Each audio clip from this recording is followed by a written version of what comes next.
Hello and welcome to the For Parents Like You podcast.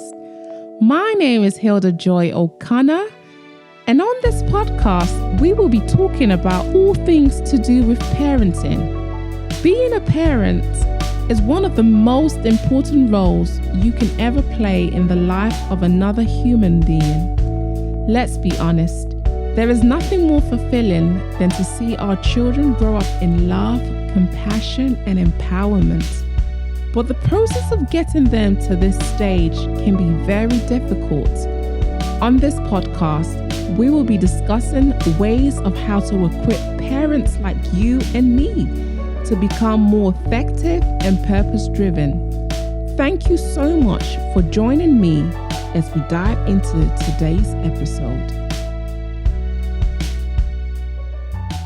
Today, we will be talking about how to balance marriage, children, and career. And joining me on this episode, we have Bright and Shivon Kwateng. Welcome, Bright and Shivon. Thank you for being here. Thank you for having us. No problem, Hilda. Good to see you. So, Bright and Shivon, how long have you both been married? 64 months. 64 months. Check out the precision, Hilda. You see, I'm even converting into months. Nice. What do you love about being married to each other? I think what I really love about being married to Bright is our partnership and our friendship. And I just realized that we are stronger together. Even though we are a very much imperfect couple and imperfect individuals, I feel like when we come together, especially with God being at the center, we are a lot stronger together, and the support for each other is definitely present. So I really, really admire that. Yeah, in terms of us being married. That's beautiful. How about you, Bright? Do you know, I just think she's an awesome woman. And I don't even just say that. I just feel that she's phenomenal. And I feel so blessed being married to her. You know, sometimes when you move through the day-to-day of doing life, you can sometimes forget why you love and how you love. But I think when you take a step back and realize sometimes when you made that initial decision to marry that person, you're reminded that your love is so deep for that person. And that's how I feel towards Shivon. I feel blessed that God has gifted me to do life with such an amazing woman, especially when you think about some of the challenges that we've been up against, which I'm sure we're going to get later on into that. But yeah, I mean, I just love her just because she's Shivon. She's never ever sugarcoated who she is. And that's taught me a lot. What you see is really what you get. And that's not like, oh, she's raw.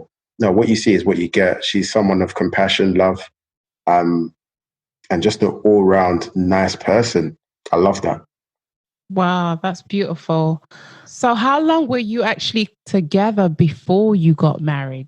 So, I think we was only dating for 3 months and we got engaged. So I believe we started dating January 2014, shortly after one of my birthdays. And we got engaged April 2014. And then we got married April. And we got married a year later, April 2015. Wow. So honestly, I thought you guys knew each other way longer than that. Because the way that you guys are, you're so compatible. And I would have believed that you were together for a number of years before getting married. How did you guys get to that stage where you're so in love, and in the midst of the challenges you face on a daily basis, you still remain in love with each other? I think for me, it definitely took it took some learning on both sides.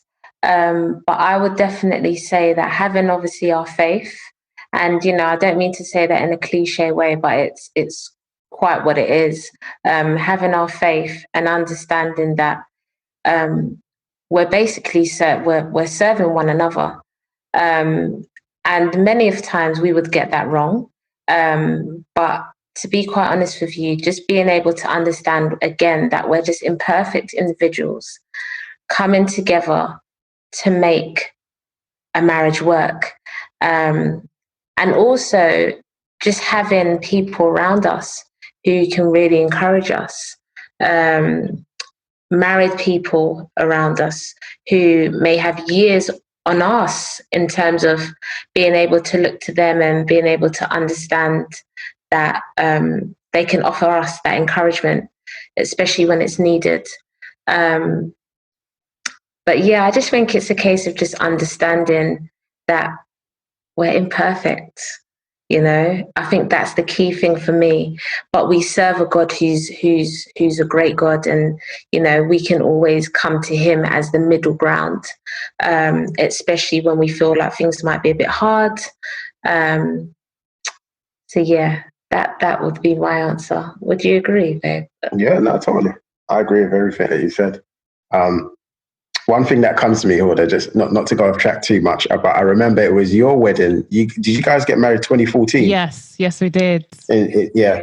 I remember there was a guy who you met at your wedding. I think we must have just been sitting next to him, and I'll never forget when who's that? I can't remember the guy's name, but we got speaking to him, and he basically mentioned when I explained to him that we was probably engaged at the time.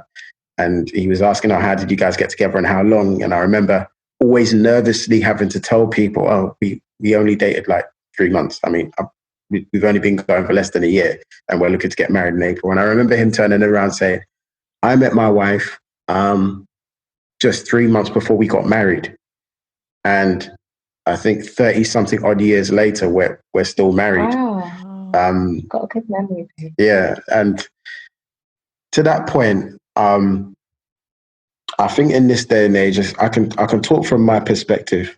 Like, I'm coming from a place where that was very unconventional. Like, you just don't do that. Like, you really got to know your partner, like be with them for years. That's just the conventional route that you go down. But one of the things that Shivon touched on was faith, and not to even sound too cliche or anything like that, but when there's just something in your spirit that just tells you the right thing to do, that's what just made me make a move. It could have been 2 weeks, it could have been 2 months. It wasn't a case of I needed to certify being with Shivon for 3 months before I kind of made a move. And that's where faith kind of comes into it. So where I felt like I had that bedrock of a foundation, that's allowed me to kind of carry that into marriage and almost learn things which I'm not so sure of or consecrated on, but understanding that I'm loving in faith, if that makes sense. That's good. I'm putting some action behind it. I know I want to be with this woman. I know I'm going to be with this woman for the rest of my life, God willing. Let me continually always apply faith. Let me always continue to apply action. And whilst I'm doing that, I know I'm going to be something which is always going to be everlasting. Wow. So for me, it's kind of those principles which has kind of allowed the love to continually grow. And one of the things that I wouldn't say I'm necessarily adventurous, but Shivon very much is. So like no 2 days are the same. So as days unfold, as years unfold, like we just try to keep things light, fun, adventurous, and faith. Really, Faith? Thanks for that. Yeah, no, you are. You're very spontaneous. You just like to just, I thought you were the adventurous one, actually. I thought I'm the more structured one, more principled. Okay. I've become a bit like rigid. I'll be honest. Okay. Throughout the years, while you keep a nice sort of light.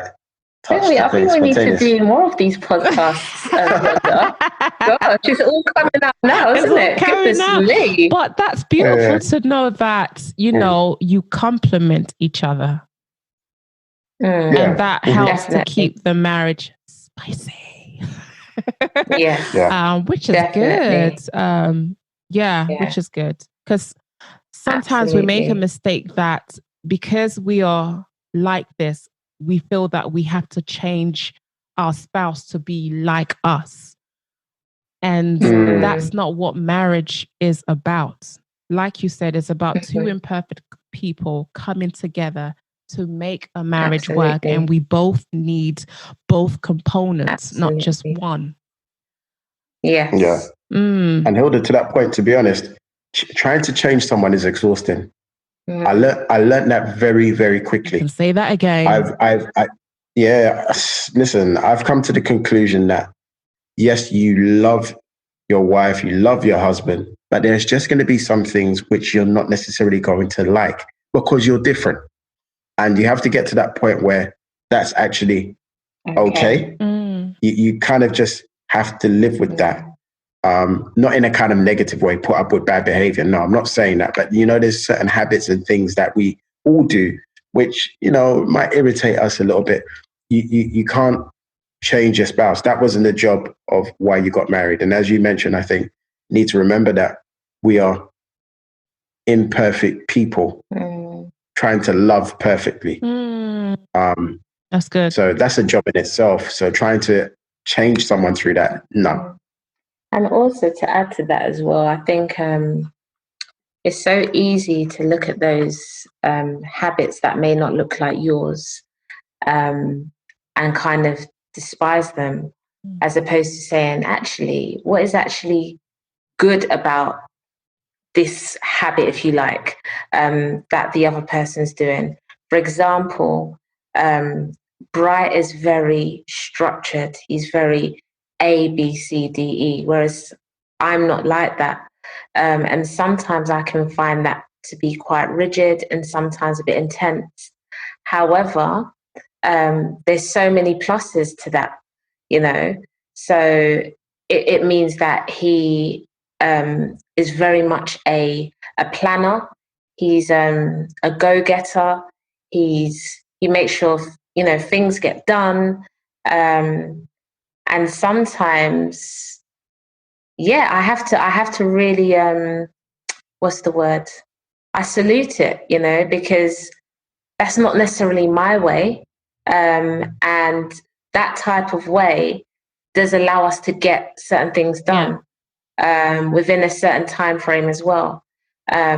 So I remember when we first got together, that was something that I found really difficult to adapt to.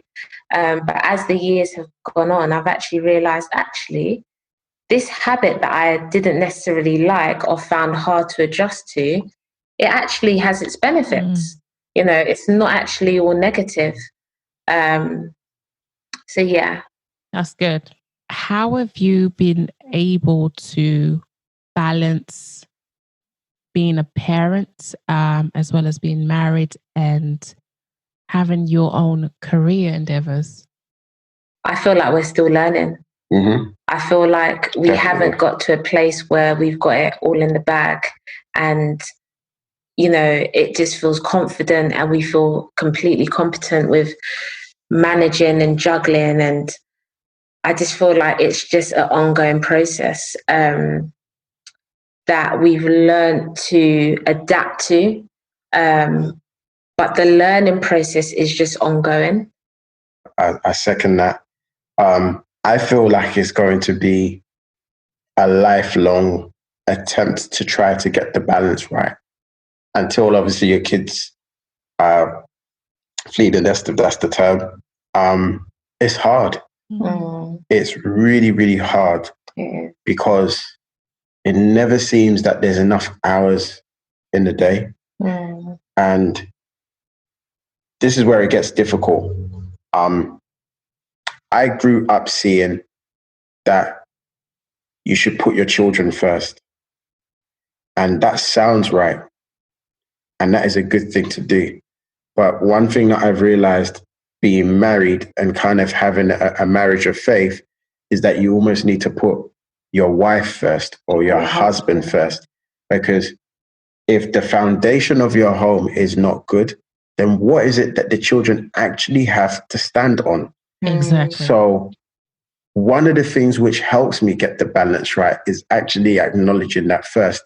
Is my wife good today? How is she doing? How can I engage my wife? And then I think about the children. Doesn't mean I'm putting my children secondary. This is a very, very hard message to convey. But what that allows is to attempt to get the balance right. So when I mean about engaging my wife, I may talk about her interests. I may talk about her career aspirations. May talk about what holidays that she wants to go on. No family holidays. What does she want to do with the girls? Those things. Yeah, can I just interject? But even go more to like the basics. The date nights. Bright's understood now that sometimes I just need a hug in the mornings, or even just throughout the days. That's throughout the day. Throughout the day. That's just my love language. One of my love languages is just having that physical touch, having that embracement to just allow me to feel safe, allow me to feel supported. I could just have that and not have any words. That's just me. And at first, Bright didn't quite get that. He would kind of look at me sometimes and be like, "Really? You want another hug again?" And I'm like, yeah, I do. I need it, actually. It's something that, as I said, it just makes me feel supported. And especially having two young kids, it can feel quite overwhelming. And especially where that responsibility more so falls on me, especially during this time where we've had lockdown and so forth.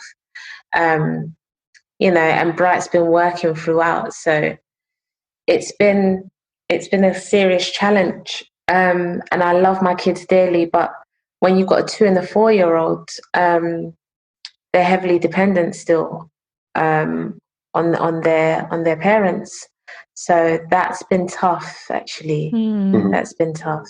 That's been tough. And just to even kind of touch on that, even having a 2 and 4-year-old, Hilda, as you know, our kids are very close in age. There's a 14-month gap in that. So, the youngest obviously is going to be celebrating his birthday soon. Oh, wow. So what's that meant?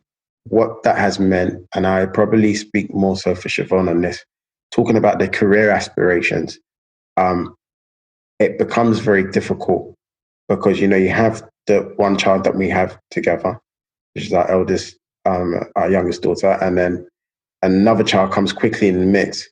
It hasn't necessarily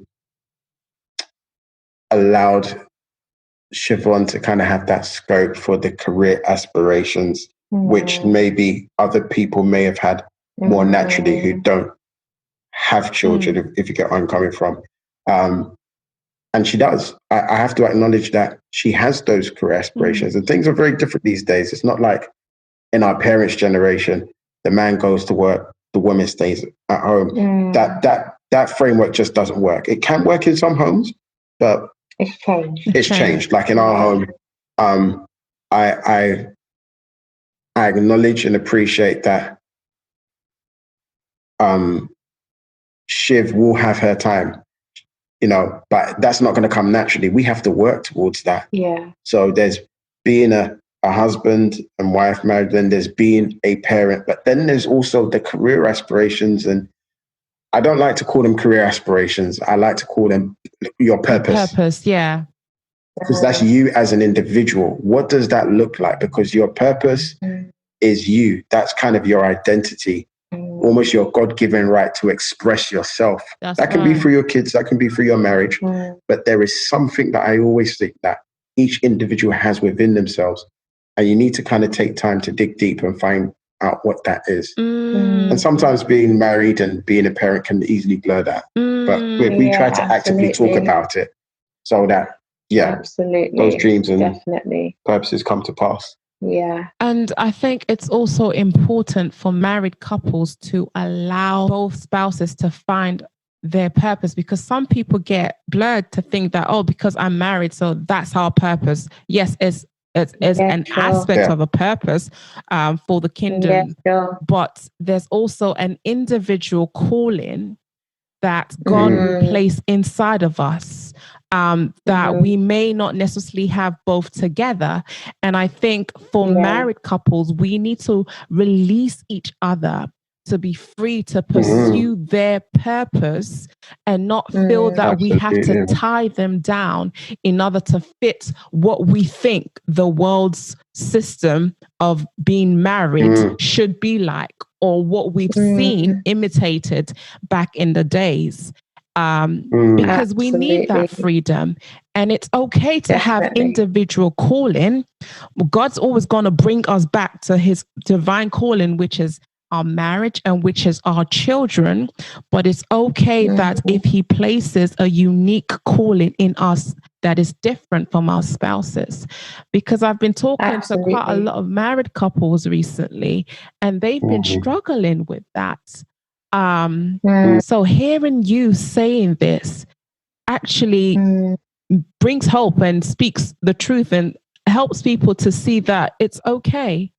It's okay to release your spouse for them to go and pursue their own purpose. Definitely.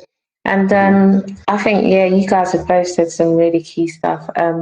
I also feel like there is definitely a time and a season for that to happen as well. I mean, we was even talking about this earlier in terms of having children that are young. There is a dependency there. So, for example, maybe not being in the home as frequent or whatever have you, that might have an impact on them at this stage.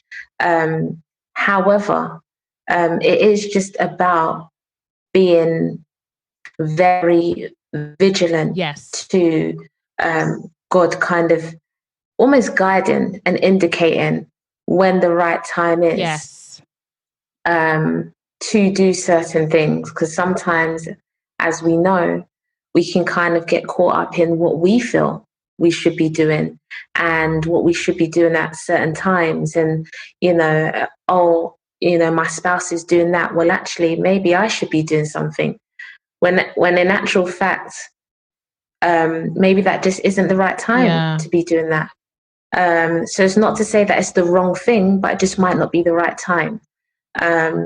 So that's something that I feel we've spoken about and we've learned actually being married and especially having children. Yeah, I agree. I definitely agree. An example for me with what you just said was, in the beginning of our marriage, Manley was pursuing the music career, and I had to take a back seat just to be at home and be present in those peak stages of all our children's life. It doesn't necessarily mean that what he was doing was not important, because we needed him to, provide. And I found that even in the midst of those seasons, I struggled a bit. I would find that I compared myself a lot to him, because whenever people would see us together, they would always usually gravitate towards my husband because of his music career. Oh, what you doing? Oh, you're doing music. Oh, tell me more about this. And when people heard about me, so what are you doing? And I'll be like, I'm a stay-at-home full-time mom. And they didn't seem as interested towards what I was doing as compared to what he was doing. So at that time, I felt not confident enough, and I felt a bit that my role was disqualifying towards what society's standard expected, me to be doing. And like you said, it's about timing. There's a timing. We live in a life where we're full of seasons. There's a time to work and there's a time to rest. And I believe that it's important for us to recognize when it's time for us to work outside of the home and when it's time for us to be inside, and it's okay. Have anything to share with that? Do you have an experience with yourself where you felt that way, and how were you able to overcome this? Even, to be honest, even now, even within this season that we're in, to be quite honest with you, being a singer, songwriter, I feel like I haven't been as active in that calling of my life due to the current season that we are in. And that being obviously us having our children. And just I'm sure we'll get into it at some point, but there's just been a lot that's happened over the last couple of years. And I feel that's kind of knocked me personally a little bit in terms of my confidence levels dwindling a little bit. And just almost finding it a little bit hard as to know when the right time is to step back out and do certain things, or if that is even the case.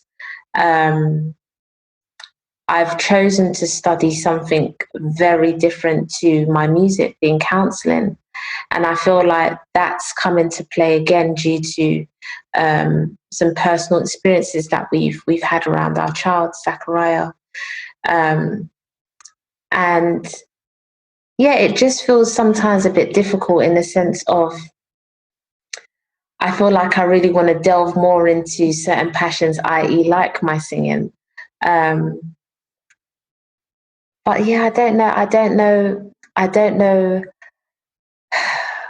It's just been a complete struggle, if that makes any sense. It's just been a complete struggle. And sometimes I feel like Bright, for example, he's more guns blazing. He's like a little bullet.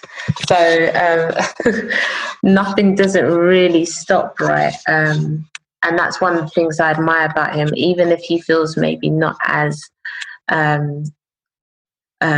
what's the word?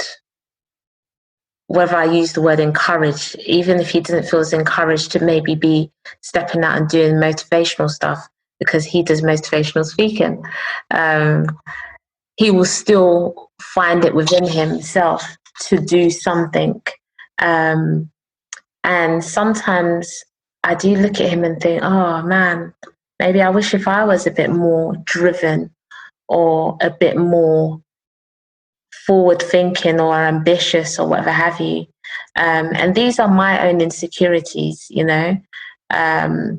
However, it's really good to know that we have a relationship where we can be vulnerable and have these honest and open conversations, because it's important. Because if these conversations aren't had, you know, resentment can easily start to come into play. Jealousy can even start to come into play. Feeling insignificant in the marriage. As you mentioned earlier, in terms of being, I feel like at the moment I am a stay-at-home mum. You know, I'm not necessarily studying at the moment due to the break. So right now, my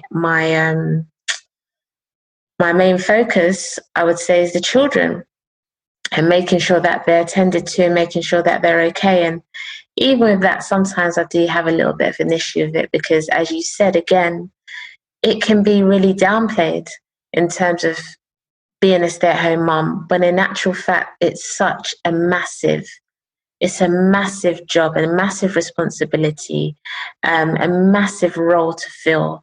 And yeah, I just don't feel like it's valued enough. And I just don't feel like, it's credited enough. You know, it's a big thing. And some women truly do have a gift in just doing it so naturally. And actually for others, it doesn't come as natural. So it can be quite hard, you know. And yeah, like for example, even some of my friends, we're all in very different seasons of life. Some of my friends had children really early. So they were able to, grow their children, and now they're really delving into careers. Some of my friends started their careers really early, and now they're having children. So it might have slowed things down. So it can feel at times where you look to your left or your right and you might see a friend who's really soaring in their career, and you might feel a bit funny because actually, Lord, I'm not even there. And I would love to be there, but I'm not. But I know my place right now. And it's just being able to understand, okay, this is my place right now within this particular season. And that's okay. And just being able to understand that God's timing is the best timing, it's what it is, even if that feels uncomfortable or a bit challenging, and that's what I'm having to learn currently, I think. Yeah. I feel like I've spoken for a good while. Sorry. Oh, Steve. Bright, do you have anything to add to that? Yeah, I was just going to say this. I find it always very interesting when people put their job as their identity. Who told us that a stay-at-home mum is less important than a CEO of a company? Because who told us that? Why have we grown up with this ideology? Yeah. Because why I feel that it's like if we're in a room and somebody was all going around, okay, I'm the CEO of my own company. I'm building my motivational speaking. Oh, next person. Oh, I play massive gigs for these big artists. Next person. Oh, I own I don't know, an electronic company. And then the next person is a stay-at-home mum. Why would they almost not feel empowered to say, oh, my job, I'm a stay-at-home mum, and say that with so much joy and so much passion. I'm rooting for, the stay-at-home mums and the stay-at-home dads, because I see it. I've never had that role, but I'm in the house and I see what it's about. And I place that with such high value. And as you said, we all move through different seasons in life. That's just how life is. It's like the weather. We have different seasons: summer, autumn, winter, spring. In the same way in our lives, we have different seasons. A stay-at-home mum wouldn't necessarily always be a stay-at-home mum if that's not what they want. Life is all about choice. But sometimes we have to understand that we are all in a particular season. I always knew that my season of working, I wouldn't always do a 9 to 5, if that makes sense. And I'm kind of moving out of that. Okay, I'm not a permanent employee anymore. You kind of move on. But to my point, we have to almost remove ourselves from default settings and actually put these things and what we want into practice, and not be too disgruntled when we're in a season, if that makes any sense. I think we just have to embrace every season that we're in life and understand that there's always much value, or there's always a lesson to come out of that season. Never should you feel any more, or never should you ever feel any less doing a particular or being in a specific capacity. Especially a role as important as a stay-at-home mum or a stay-at-home 100%. Dad. You're actually you're adding so much value and so much love and care into children who actually didn't ask to be here. But we've been given a role to nurture them and love them. And that it's actually a privilege to do that. It's Definitely. Actually a privilege. And we have to remind ourselves of that, being parents in general, because the world will turn that on its head. Society will turn that on its head. And they said, we'll kind of make it like, oh, is that what you do? Oh, so you don't do nothing. Excuse me? Yeah. Like, I do everything, in essence, compared to, a lot of other jobs. I don't want to kind of place anything higher or lower than anything else. But yeah, who told us in essence, who told us that a stay-at-home parent is like nothing? Oh, you've poured all your career aspirations down the drain. No, not at all. Seasons. Life is very seasonal, as you said, Hilda. Yeah, you hit the nail on the head with that one. But I guess we touched on it earlier. Things have changed. As we've identified, probably in our grandparents' time, it was probably more standard to have mums stay at home and and nurture their children and be there. And it wasn't a thing where it was frowned upon because it was almost the norm to do.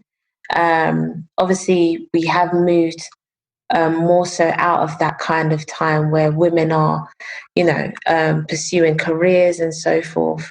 And it's interesting, as we're moving out of that time, I feel like the importance or the value of women staying at home has decreased for whatever reason, but it shouldn't be the case. And obviously, again, living in the 21st century, we're exposed to so much. We are told what is right and what isn't. We are told what we should be doing, what we should be looking like.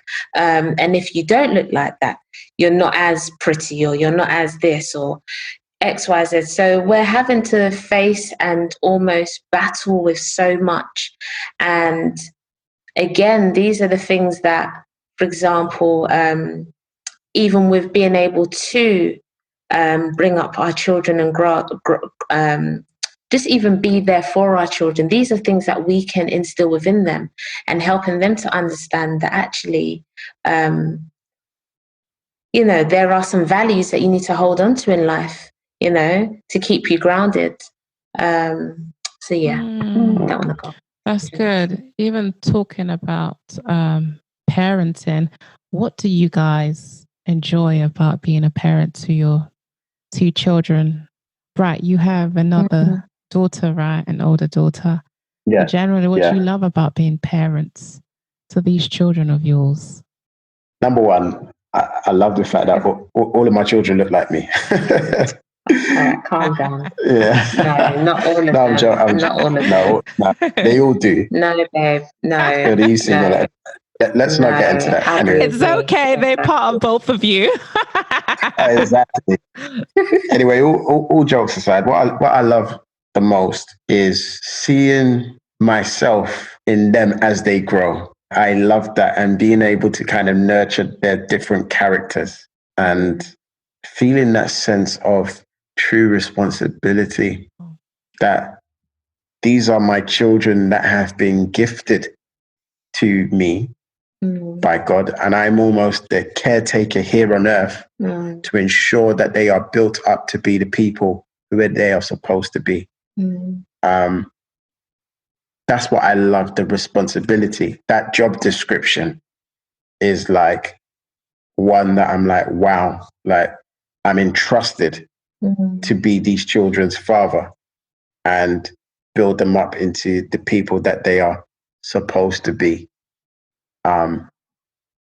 Scary, but I love that. I just love that.